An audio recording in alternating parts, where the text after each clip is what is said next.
Même, nous vivons dans un monde qu'on peut critiquer, qui est le monde de la dérision. Vous le savez bien, et dans les médias, je dirais, le monde de la dérision, on se moque de tout. Le fait que ça se fasse me satisfait. Parce que ça veut dire que nous avons, qu'on est libre. Peu à peu... Il faut qu'on soit beaucoup plus sage que ça, qu'on ne rentre pas dans ces provocations. Et c'est pour ça que... C'est l'autocensure, ça, Jamel. Tu comprends ce que je veux dire? Si on commence à pas faire de dessin pour pas choquer les musulmans... Non, si on fait...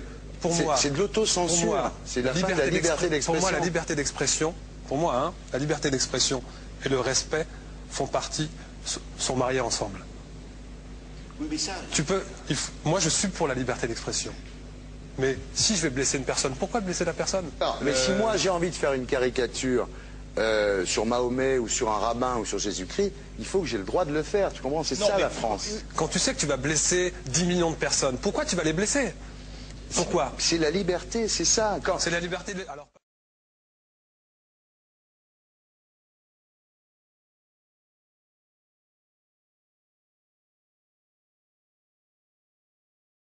Non, mais vous pensez pas que c'était à vous de vous excuser, non? En disant le sketch n'était pas très drôle, je suis désolé si j'ai blessé des gens, voilà, excusez-moi, voilà, c'est une connerie. C'est mon travail.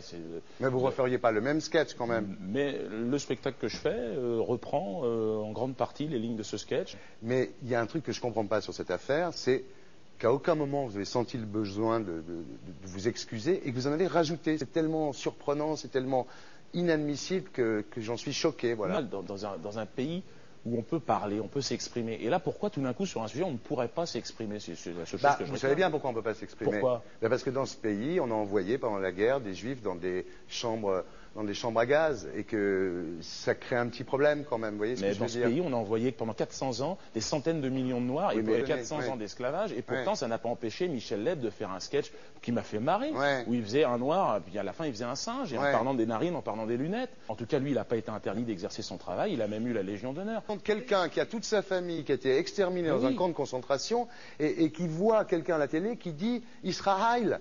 Vous vous rendez compte? Enfin, je ne sais pas. Oui, mais on peut pas. Il y a des moments où même si on connaît les gens, même si on les a invités, on leur dit non, c'est plus possible. Comme Alain Soral, qu'on a reçu ici d'ailleurs. Vous l'avez reçu, Alain Soral. Mais qu'on ne recevra plus, parce que compte tenu de ce qu'il a dit, on ne peut pas le recevoir. Vous vous rendez compte de ce que vous arrivez à dire? Je trouve incroyable que j'ai pu faire un sketch sur le mollah Jean-Christophe, j'ai pu faire un sketch sur le curé. Là, je fais un sketch sur un colon israélien, et tout d'un coup, c'est l'hystérie. Non, moi je vous trouve, vous le savez bien, je vous ai toujours trouvé très drôle et en plus très bon comédien.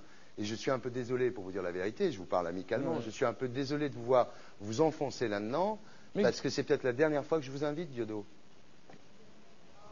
Si je ne suis plus invité, je ne serai plus invité. Mais je ne peux pas aller contre ma conscience, c'est contre ma dignité. Je ne peux pas. J'ai une dignité et j'ai une conscience. Est-ce que vous êtes prêt là, avant... Est-ce que vous êtes prêt là? Quelles excuses êtes-vous prêt à faire là? Et c'est pour ça que... C'est l'autocensure, ça, Jamel. Tu comprends ce que je veux dire? Si on commence à pas faire de dessin pour pas choquer les musulmans... Non, si on fait...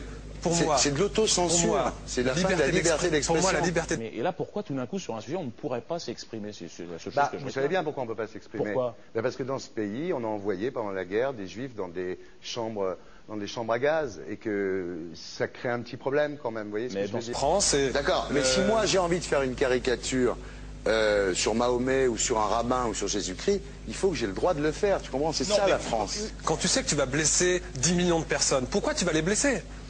Pourquoi? C'est la liberté, c'est ça. Et là, pourquoi tout d'un coup, sur un sujet, on ne pourrait pas s'exprimer? Vous savez bien pourquoi on ne peut pas s'exprimer. Vous vous rendez compte de ce que vous arrivez à dire? C'est tellement surprenant, c'est tellement inadmissible que j'en suis choqué. Voilà. Vous l'avez reçu, Alain Soral. Mais qu'on ne recevra plus, parce que compte tenu de ce qu'il a dit, on ne peut pas le recevoir. Par un Néerlandais, musulman, même... Tous deux juifs...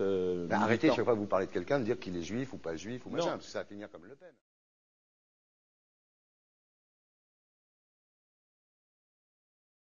Alors, pas deux poids, deux mesures. La liberté pour tout le monde.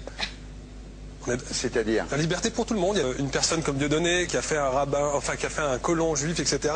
Tous ces DVD ne sont plus dans les pactes. On l'empêche de venir, on l'empêche médiatiquement, on ne le voit plus. Alors que lui, c'est un comique. Il y a eu la loi Taubira. Oui. D'accord. Il y a eu plusieurs lois qui ont été faites contre l'antisémitisme Et moi, je fais un appel aujourd'hui de faire une loi contre l'islamophobie.